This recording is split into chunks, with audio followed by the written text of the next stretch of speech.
प्यारे बच्चों, एक बार फिर से आपका स्वागत है। हम लोग पढ़ाई कर रहे थे एनसीईआरटी हिस्ट्री क्लास 6, है ना, जिसके अंदर हमने चैप्टर नंबर 7 कवर कर लिया था, जिसका नाम था from kingdom to an empire. तो उसके अंदर हमने देखा था कैसे छोटे छोटे राज्य मिल करके एक बड़े साम्राज्य का, मतलब छोटे छोटे किंगडम मिल करके एक बड़े एम्पायर का रूप लेते हैं ना। तो पहला अखिल भारतीय जो एम्पायर डेवलप हुआ था वो मौर्य काल में हुआ था, है ना। चंद्रगुप्त मौर्य ने उसे बनाया था, और जो मगध साम्राज्य जिसे आप बोल सकते हो, जो आज के मॉडर्न डे पाकिस्तान, अफगानिस्तान, बांग्लादेश और ऑलमोस्ट पूरे इंडिया को कवर करता था, थोड़ा सा साउथ इंडिया को छोड़ करके, है ना। तो इस चैप्टर में लास्ट के 2-3 पेजेस थे जिसके अंदर ये मैप वगैरह दे रखे हैं, आज उसको कवर करते हैं हम लोग। तो यहाँ पे मैप दे रखा है, बेसिकली ये सिल्क रूट बता रखा है, importance of trade routes including the silk route. अब ये सिल्क रूट क्या था बेटा, उस टाइम पे जो है ना, सिल्क की बहुत ज़्यादा डिमांड थी पूरे वर्ल्ड के अंदर, और बहुत कॉस्टली था वो, मतलब सोने के भाव में बिकता था, 1 केजी सोना 1 केजी सिल्क। तो आप समझ के देख लो, बहुत कॉस्टली था, क्योंकि सिर्फ चाइना में सिल्क का प्रोडक्शन होता था, बाकी दुनिया को पता नहीं था कैसे सिल्क बनाया जाता है। सिल्क आप समझते हो, एक सिल्क की साड़ियाँ आती हैं बेटा, शर्ट्स भी आती हैं, जो काफ़ी मुलायम होता है, चमकीला होता है ना। आजकल थोड़ी डिमांड कम हो गई है, मगर पहले टाइम पे सिल्क की बहुत ज़्यादा डिमांड थी, बहुत डिमांड थी। और रोमन साम्राज्य जो हुआ करता था, ये आपको ये रोमन साम्राज्य दिखाई दे रहा है। तो ये जो रोमन साम्राज्य है, मॉडर्न डे आप कह सकते हो कि ये इटली के अंदर पड़ता है। मॉडर्न डे किस में पड़ता है? इटली में पड़ता है ये। तो ये पूरा का पूरा जो है ये रोमन साम्राज्य है ना, पूरे यूरोप को मिला लिया जाए तो ये पूरा का पूरा रोमन साम्राज्य आपको दिखाई देगा।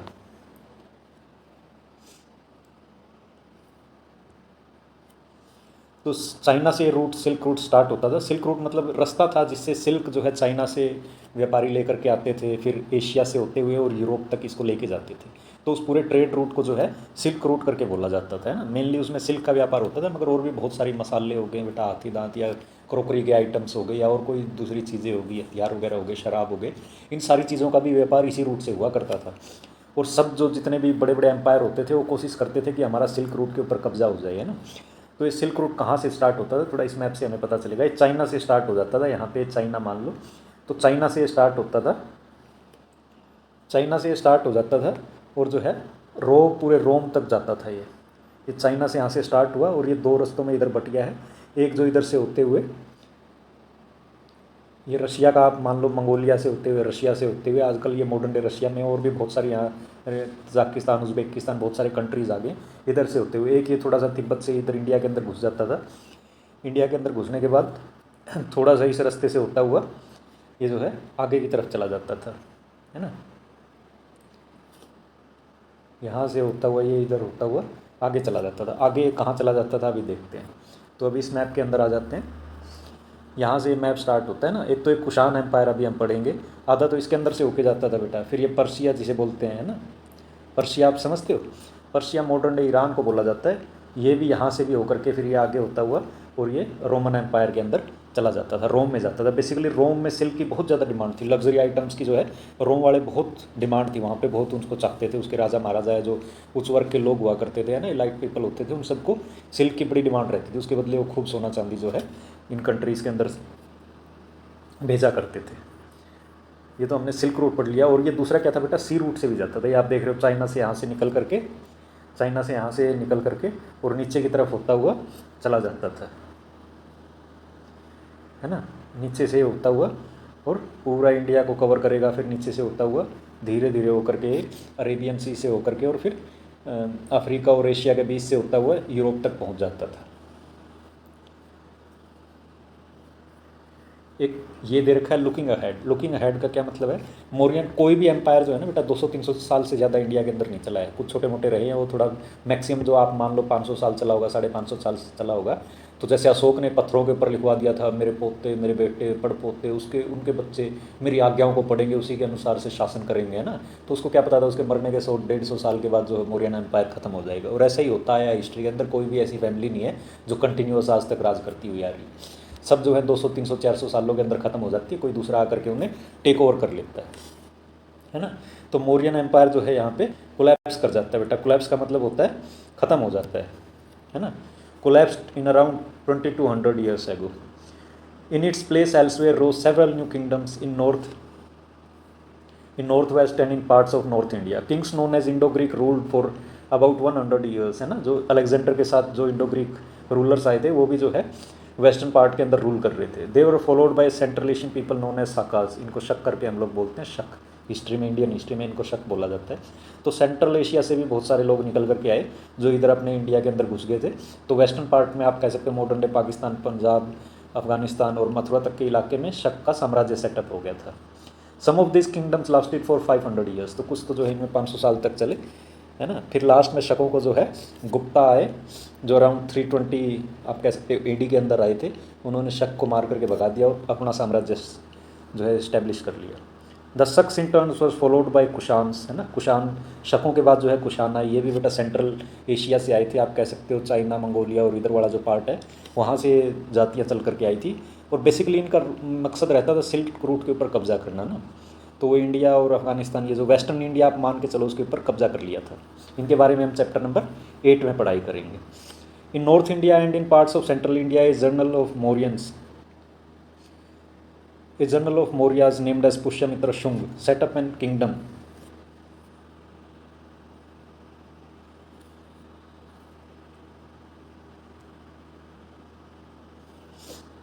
हाँ, तो बताने की कोशिश कर रहा है कि जो मौर्यंस थे, मौर्या की जगह पे एक उनका मिनिस्टर हुआ करता था, आप कह लो सेनापति था, जिसका नाम था Pushyamitra Shunga.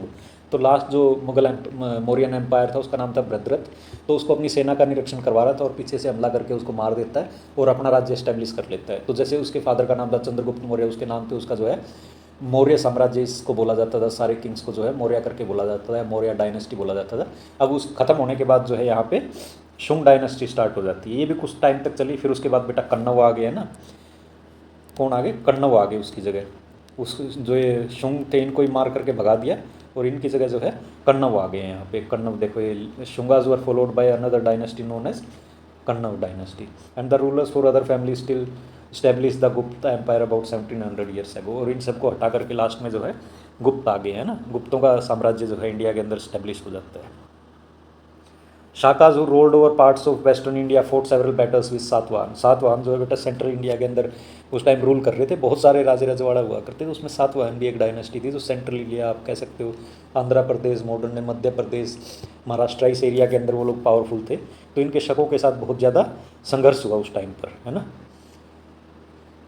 Satavahana kingdom, which was established about 2100 years ago, lasted for 400 years, and at around 1700 years ago, a new ruling family known as Vakataka, Vakataka जो है इसकी जगह पर आ गए, जिन्होंने इनका सातवाहनों का जगह ले ली और सेंट्रल इंडिया, वेस्टर्न इंडिया के अंदर गुजरात और ये मध्य प्रदेश, महाराष्ट्र, आंध्र प्रदेश, इस एरिया के अंदर वो स्टैब्लिश हो गए। तो एक डायनेस्टी को हटा करके दूसरी डायनेस्टी आती रही। सेम वे साउथ इंडिया के अंदर हम चलेंगे तो वहाँ पे 3 जो है बड़े आप कह सकते हो राज्य हुआ करते थे, चोल, चेर और पांड्य, जिनको बोला जाता था। चोला एरिया जो आप कह सकते हो अपर तमिलनाडु के अंदर आप बोलोगे उसको, और चेर जो है बेटा चेराज जिनको बोला जाता, वो आज जो केरला है उस हिस्से के अंदर राज किया करते थे।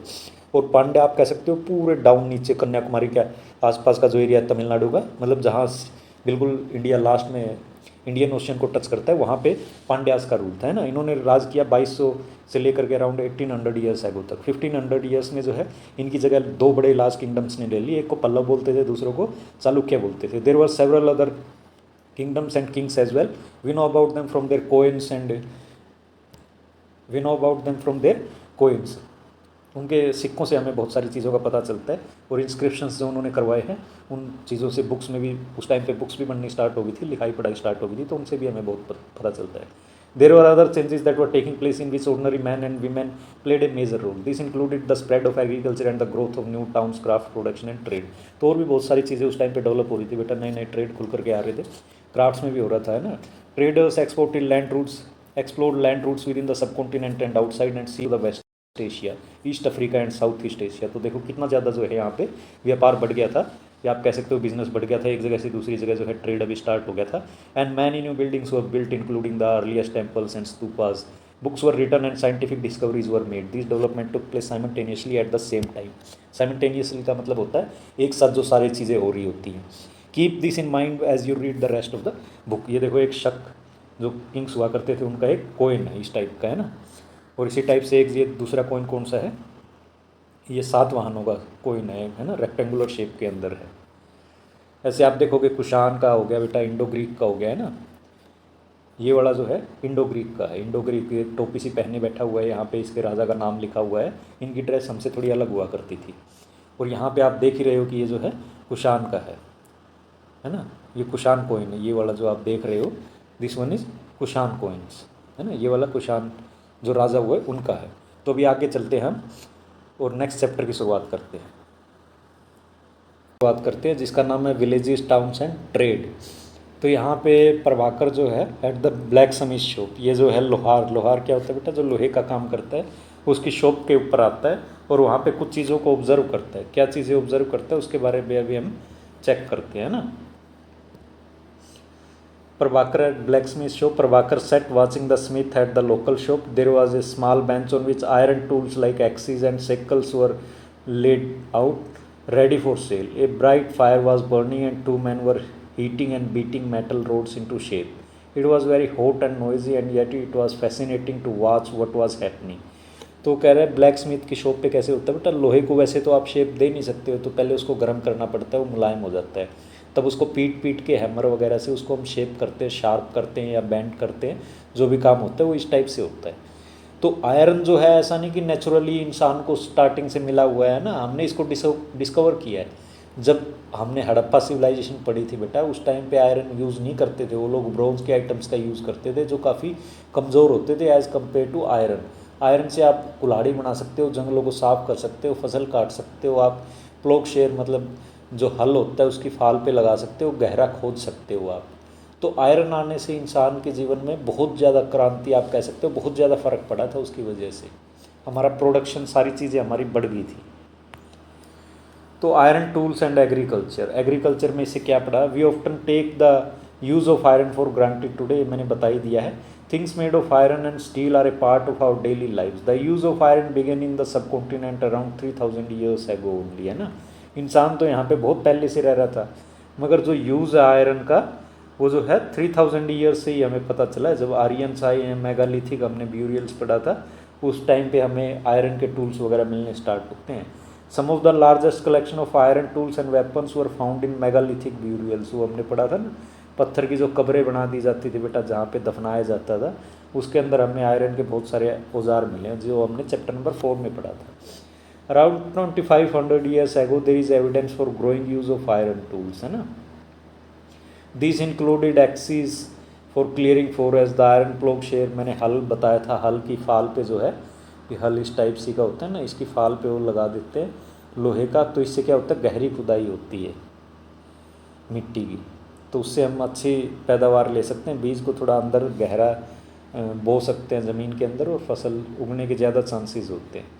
As we have seen in chapter number 5, the ploughshare was used for increasing agriculture production. Other steps to increase production was irrigation, है ना। पहले तो क्या होता था बेटा, जैसे जो अभी बारिश का सीज़न आने वाला है, जैसे बारिश होनी है तो उससे पहले हम लोग बुआई कर देते थे, बीज बो देते थे। अगर बारिश होगी तो फसल हो जाएगी, बारिश नहीं हुई तो कुछ नहीं होगा, है ना। उस साल अकाल पड़ जाता था, उसको अकाल बोलते हैं, जब फसल ना हो जाए हो या बीमारी से मर जाएं, तो वो लोग रेन के ऊपर बहुत ज़्यादा डिपेंडेंट रहते थे। वो बड़ी कामना करते थे भाई अच्छी बारिश हो जिससे हमारी अच्छी फसलें हों। मगर अभी आजकल इससे फ़र्क पड़ता है क्या? फ़र्क तो पड़ता है मगर बहुत ज़्यादा फ़र्क नहीं पड़ता है। आजकल हमने बहुत सारे तरीके ढूंढ लिए हैं अपने इरिगेशन करने के, अपने जो है फसलों को पानी देने के लिए। हम कैनाल बना के लिए हैं, बड़ी नदियों से छोटी छोटी नालियाँ बना करके हम ले आए हैं, जिससे हम अपने खेतों के अंदर पानी दे देते हैं। दूसरा क्या होता है बेटा, बोरवेल, ज़मीन के अंदर से हम लोग पानी निकाल लेते हैं। ट्यूबवेल लगे हुए आपने खेतों में देखे होंगे, और जो है कुओं से भी, तालाबों से भी, झीलों से भी हम लोग अपने खेतों में इरिगेशन करते हैं। वो यही बता रहे हैं कि इरिगेशन कैसे यहाँ पे स्टार्ट हुई है ना। Increased production irrigation was also used. Irrigation works that were built during this time included canals, है ना। क्या बता रहा हूँ, कैनाल से होती थी बेटा, कैनाल से वही नालियाँ होती हैं, नहरें आप छोटे बोल सकते हो। वेल से होती है, कुएं से भी होती है। वो राहट करके एक वो होता है ना, उसके वो चेन सी लगी होती है, डब्बों से, बाल्टी से आप कह सकते हो, पानी कुएं से निकलता रहता है और खेतों में जाता रहता है। टैंक्स तो तालाब ही हो गया, एंड आर्टिफिशियल लेक भी इंसान ने बनाना स्टार्ट कर दिया। Iron tools, here is a set of caption, choose the right one for each of the pictures, sickle, tongs, axis, है ना। ये तो आपको समझ में ही आ रहा है। एक्स क्या होगा, कौन से वाला है इनके अंदर, एक्स एक्स जो है ये ऐसे दिखाई नहीं दे रहा बेटा, इसके अंदर हत्था हम डाल देंगे तो ये एक्स का काम करेगा, है ना। और सिक्कल तो आप जानते ही हो, सिक्कल क्या चीज़ होती है, दराती को बोला जाता है जिससे फसलों को काटा जाता है, जिसके आगे वाले जो फेस होता है उसके ऊपर धारदार वो बने हुए रहते हैं, दांत बने हुए रहते हैं। If you look at the chart, you will find that some of the stages in construction of irrigation work are mentioned. Fill the rest by using the following phrases, है ना। Labor is provided by people, farmers also benefit because crop production is more certain. Farmers have to increase production to pay taxes. Kings provide money and plan irrigation works. तो बोल रहा है कि इनमें से जो है ये टेबल दे रखी है, इसमें कौन सा किस जगह पे आएगा वो हमें बताना है ना। तो हम इनकी नंबरिंग कर देते हैं, है ना। इसको हम 1 1 नंबर दे देते हैं, इसको 2, इसको 3 और इसको 4। तो अभी ये बोल रहा है king needs money for आर्मीज palaces and forts. तो भाई राजा को जो है पैसा चाहिए, और पैसा कहाँ से आएगा, टैक्सीज से। They demand taxis from the farmers.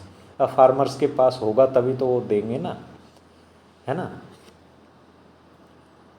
तो इसके लिए क्या करना पड़ेगा बेटा, farmers have to increase production to pay taxes. तो यहाँ पे आ जाएगा 3 नंबर जो है अपना। This is possible with irrigation. ये तो भाई इरीगेशन से ही पॉसिबल है ना। तो अब इरीगेशन से पॉसिबल है तो अभी क्या करना पड़ेगा, king provide money and plan irrigation work. तो किंग के पास अभी मनी है तो बोलेगा भाई ठीक है इरीगेशन जो है कर लो। तो यहाँ पे 4 नंबर आ जाएगा। तो इरीगेशन करेगा और प्लान करेगा। अभी उसके बाद क्या होता है, लेबर। लेबर तो गाँव में अवेलेबल ही है, तो लेबर जो है लोगों द्वारा प्रोवाइड की जाती है, यहाँ पे 1 आ जाएगा, है ना। फिर आगे बढ़ते हैं, एक लास्ट बच गया 9 नंबर। तो 9 में क्या आ जाएगा, प्रोडक्शन इंक्रीजेज। तो वही इरीगेशन भी आ गया है, तो प्रोडक्शन होता है, सो डज रिवेन्यू। रिवेन्यू भी बढ़ता है ना। रिवेन्यू बढ़ने के बाद क्या हो जाता है फिर, तो उससे क्या फ़ायदा होगा, farmers also get benefited because crop production is more. तो यहाँ पे आप कह सकते हो 2 नंबर आ जाएगा, है ना। यहाँ पे 2 नंबर आ जाएगा कि राजा को भी फ़ायदा हुआ, वो टैक्स ज़्यादा कलेक्ट कर पा रहा है, और किसानों को भी फ़ायदा हो रहा है क्योंकि उनकी पैदावार ज़्यादा हो रही है, उनके पास भी बचत बच जाती है उसके बाद। Who lived in the villages? There were at least 3 different kinds of people living in most of the villages. In most of the villages in southern and northern parts of the subcontinent. In the Tamil region, large landowners were known as Vellar. Vellar करके इनको बोला जाता था, जिनके पास काफ़ी ज़्यादा ज़मीन होती थी। और ordinary ploughman were known as Uzhavars. Ordinary मतलब जिनके पास हल हुआ करता था उनको बोला जाता था बेटा Uzhavar. And landless labours including slaves were known as Kadaisiyar और अडीमाई। ये जो दूसरों के खेतों में काम करते थे, इनके पास खुद की ज़मीन नहीं होती थी, उनको बोला जाता था कडाईसियार और अडीमाई।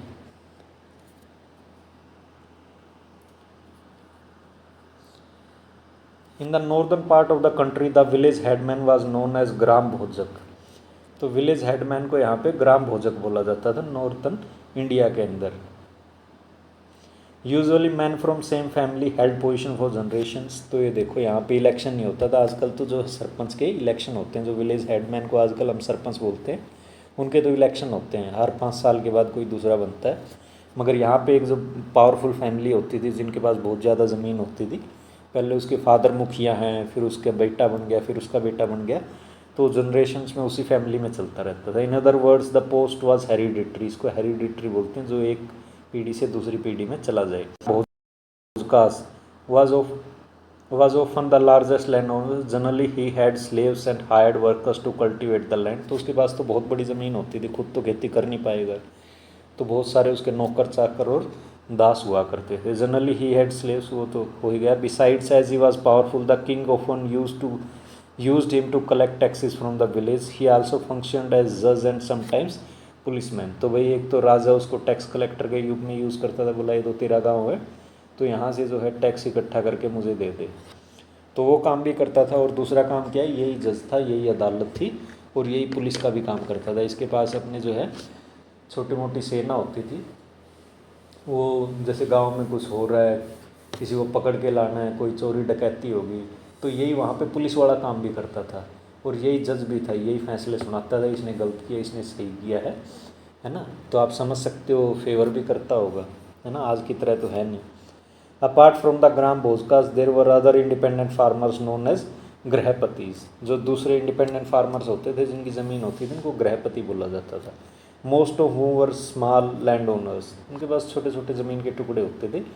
And then there were man and women such as dasa karmakara, है ना, ये बेचारे लैंडलेस लेबरर्स हुआ करते थे। वो did not own land and had to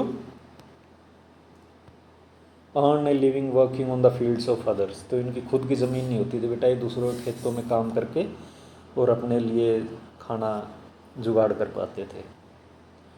in most of the villages there were also some craft person such as blacksmith, potter, carpenter and weaver. तो blacksmith क्या होता है बेटा?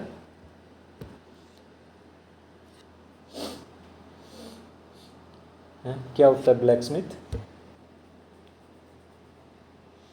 वही जो लोहे का काम करता है। पोटर हो गया बेटा जो मटके बनाता है। कारपेंटर जो लकड़ी का काम करता है। और वीवर जिसे हम जुल्हा बोलते हैं जो कपड़े बनाते हैं। तो अर्लीस्ट तमिल कंपोजिशंस, तो तमिल भाषा में सबसे पहली जो बुक लिखी गई, जो लिटरेचर है हमारे पास अवेलेबल तो नहीं है पर उसका दूसरी जगहों पर यूज़ हुआ है जिससे हमें पता चलता है, तो उसको संगम लिटरेचर के नाम से जानते हैं ना। इसको किस नाम से जानते हैं हम? Sangam literature. Were composed around 2300 years ago, है ना। These texts were called Sangam because they were suppose to have been composed and compiled in assembly such as Sangam of the poets that were held in the city of Madurai. तो जो मदुरई एक city है बेटा तमिलनाडु के अंदर, है ना, तो वहाँ पे संगम का मतलब होता है बहुत सारे लोग आकर के इकट्ठे होकर के एक जगह पे मीटिंग की उन्होंने, है ना। जैसे संगम का मतलब होता है मिलना आपस में, मतलब काफ़ी ज़्यादा लोगों का आपस में मिलना। तो यहाँ पे क्या होता है बेटा, बहुत सारे पोएट्स जो हैं दूसरी दूसरी जगह से जो तमिल पोएट्स थे वो इकट्ठे हुए और मिल करके उन्होंने जो है अपनी रचनाएं लिखी, अपनी पोएम्स वगैरह लिखी है, तो उसको संगम लिटरेचर बोलते हैं। और ये कहाँ पे हुआ था ये आपको याद रखना है। मदुरई एक जगह है तमिलनाडु में, वहाँ पे हुआ था, है ना। Tamil terms mentioned above are found in Sangam literature. तो ऊपर जो हमने यूज़ किए टर्म्स वो जो है संगम लिटरेचर में हमें देखने को मिलती है।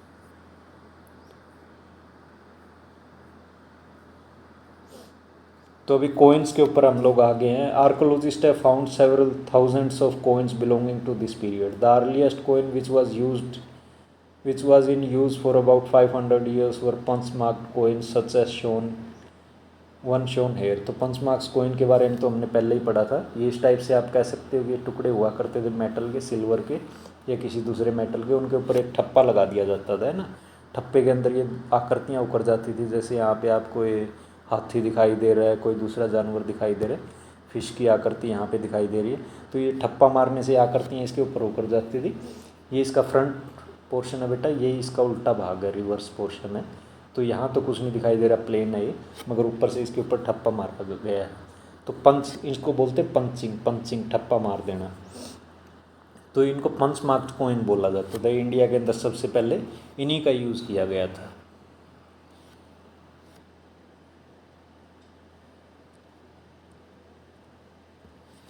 पंच मार्क कोइंस, है ना। पंच मार्क कोइंस वो जनरली रेक्टेंगुलर और समटाइम्स स्क्वायर और राउंड इन शेप। तो उनकी कोई रेगुलर शेप नहीं थी। आजकल तो हमारे सारे के सारे सिक्के जो हैं जो गवर्नमेंट ऑफ इंडिया इशू करती है वो राउंड शेप के ही है ना।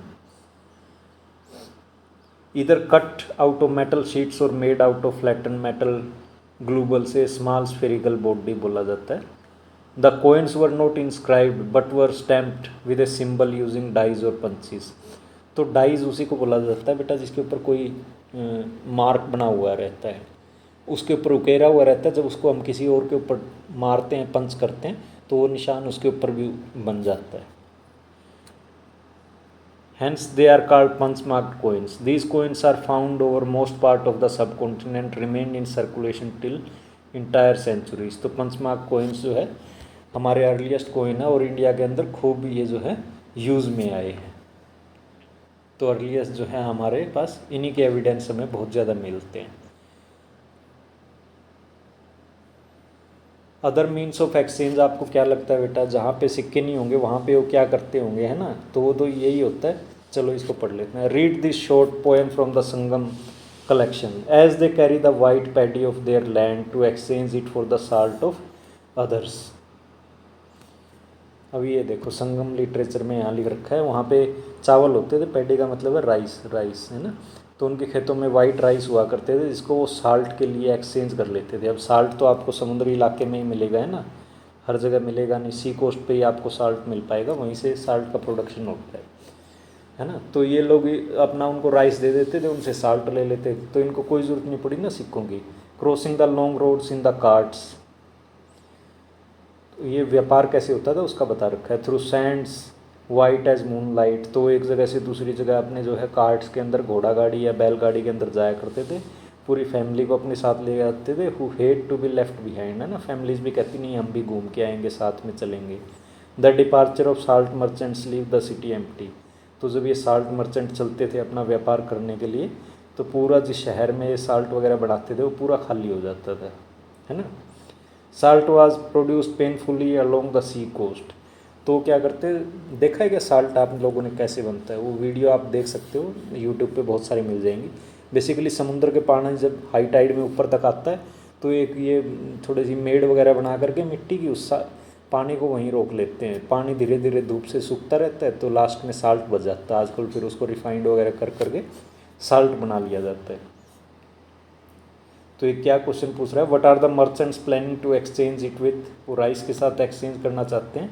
And how they are travelling in their carts along the roads along with their families. Okay बच्चों, आज इतना ही रखते हैं, बाकी हम कल की क्लास में पढ़ेंगे। Thank you.